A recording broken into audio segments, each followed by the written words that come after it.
Hey everybody, it's Luke here, and today I wanted to talk to you about kind of one of my favorite topics, random topics, which is goal setting and goal attainment. So it's one of kind of my personal side interests when it comes to my personal life and life here at the office as well when we're looking at setting goals and milestones and benchmarks. And there's a lot of conventional wisdom out there when it comes to goal setting and what you can do and ways to do it. And a lot of this advice I consider very helpful. So it's things like pick the 2 or 3 goals that are the most important to you, whether these are your personal goals, financial, relationship, emotional, spiritual, business, whatever they may be.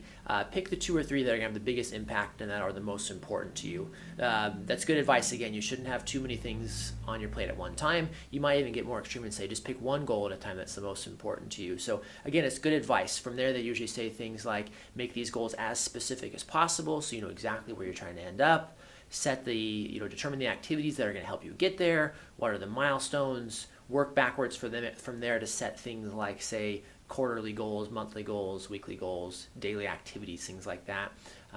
Make sure to hold yourself accountable along the way, whether that's you or it's an accountability partner, different strategies with that as well. And then lastly, they usually say something like, well, make sure that if you achieve your goal, that you celebrate and you feel good about it and you kind of relish the fact that you made a plan and you were able to achieve it. So again, it's good advice and it works well at times. At times for me it works well, and I think unfortunately for a lot of people, myself included, sometimes it just doesn't work at all. Despite your best efforts, you set a goal, you work backwards. It's a longer term goal, which theoretically is a good idea as opposed to just a short term goal, and it just doesn't quite work out. And I think for a lot of us, it's just because it doesn't feel quite natural to have to hold ourselves to that level of accountability to say, well, gosh, I'm going to stay focused, stay focused, stay focused. And the day that we live in, as I think most of us can understand, is that it's just very distracting these days too. So even if you do your best just to choose 1 or 2 goals that are the most important to you, you set up some systems where you can keep your focus on these and keep them always, kind of in your eyesight. It's just hard to pull off sometimes. So sometimes, and again, I do pretty well with these things in terms of business, maybe not as well in terms of personal growth types things, and it just depends on the setting, I guess, for me. But sometimes for me, what helps is just more of an organic approach. And I know for some of you, it's going to be like, oh, here we go. If you know me a little bit by now, I'm kind of an organic guy. I'm kind of a down-to-earth, I wouldn't say hippie, but kind of a new age type of crunchy, I think they call it sometimes. But so don't let me lose you with that word organic. Because I think it's just, to me, in my mind, it's more of like a natural approach to achieving a goal. So we're going to steal some of the advice I just mentioned, but I want to explain to you how it might work a little bit better for you this way and take some of the pressure off. That's the other thing I think that is hard with the conventional process. There's just a lot of pressure. You feel like you have to do this, and if you don't reach your goal, you might feel bad about it, which leads to other advice, of course, is saying, well, make sure your goals are attainable, because if you don't attain it, you're going to feel bad, which, again, depending on your outlook, that can be horrible advice too, because I don't know, it's just it's a whirlwind. So anyways, so the advice, again, don't let the organic word throw you off. I think organic to me just means it's kind of natural and you just kind of go with the flow. You don't kind of stress about it as much as you might, and you keep it in your focus, but you don't let it ruin your day or anything like that. So again, we're going to steal some of the concepts above and just put in a different framework, just a different viewpoint for you. So again, when you take this approach, I would certainly recommend that you are as visual and graphic and detailed with your 1 or 2 goals as you can be. Again, I wouldn't recommend going more than like 2 or 3 goals, because again, you want these to be very clear in your mind, and you want to be able to stay focused on them, at any given point in time.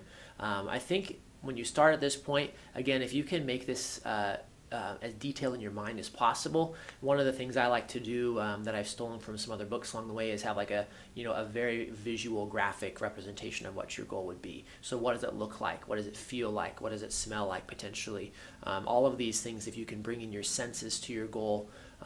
Let's say I want to put on some muscle. Okay, what does it look like to me? Where am I? Am I at the beach? What do I feel like? Do I feel good? Do I feel confident? All of these things that can kind of just give life to it and make it very visual, as opposed to just a written goal that doesn't have as much of an attachment to it. So start there and spend more time just thinking about it in general and just putting it into your mind and kind of absorbing it that way. Another trick I like to use with this process, which I haven't actually used, but I think it's really good advice, is that if you like to write down your goals, which I think is a good idea, is write them as if they've already happened. So let's say you're a real estate investor and you say, well, I own a couple properties right now, but I want to own 100 properties. Oh, that's a good goal, right? So say you write down your goal. Instead of saying I will own 100 properties by this date, you just say I own 100 properties. And there's no date attached to it. That's the big thing I'm going to try to convince you of today with this process, is that although conventional wisdom will say your goals must have a specific date, and obviously they want to be measurable as well, which is good, but the date thing is what I think throws a lot of people off. You could say with this type of a goal, there's no date in mind. You're going to move towards it. And again, the organic approach is to say, I'm moving towards this goal, but I'm going to get there. I know I'm going to get there. I know what it looks like, but there's no specific timeline on it. Now, again, this is where I think I'm going to lose a lot of people who can say, well, gosh, look, if I don't hold myself accountable to a timeline, it will not happen.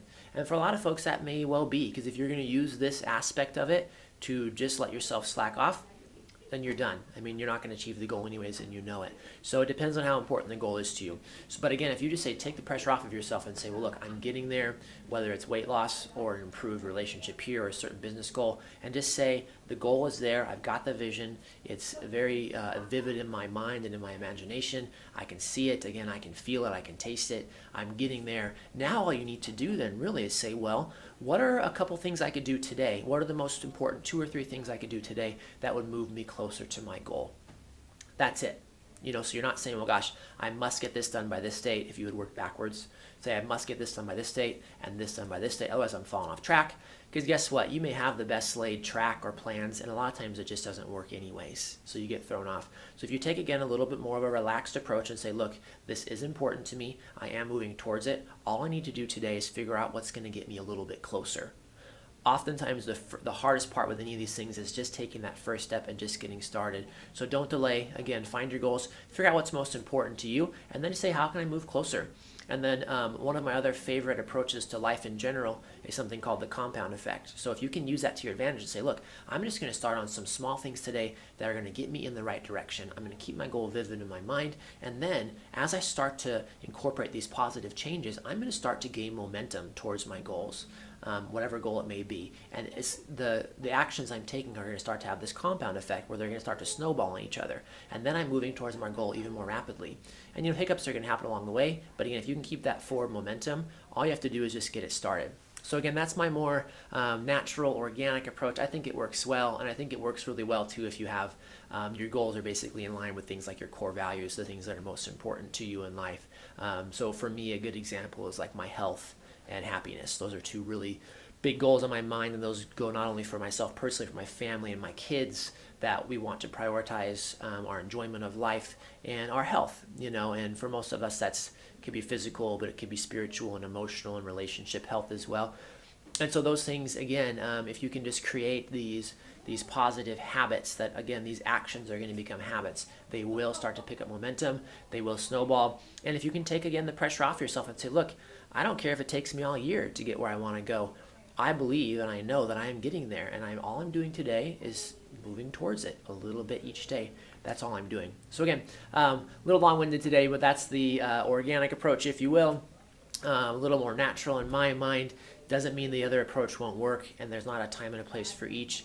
But hopefully that gives you just something to think about in terms of what you can do differently if you've had some frustration with goal setting in the past and it just doesn't seem to be the right flavor for you. So I hope that helps. As always, if you have questions or comments, I'd love to hear them. Email me or leave them below the video, and that would be great. So thanks for watching. Have a great day, and good luck with those goals.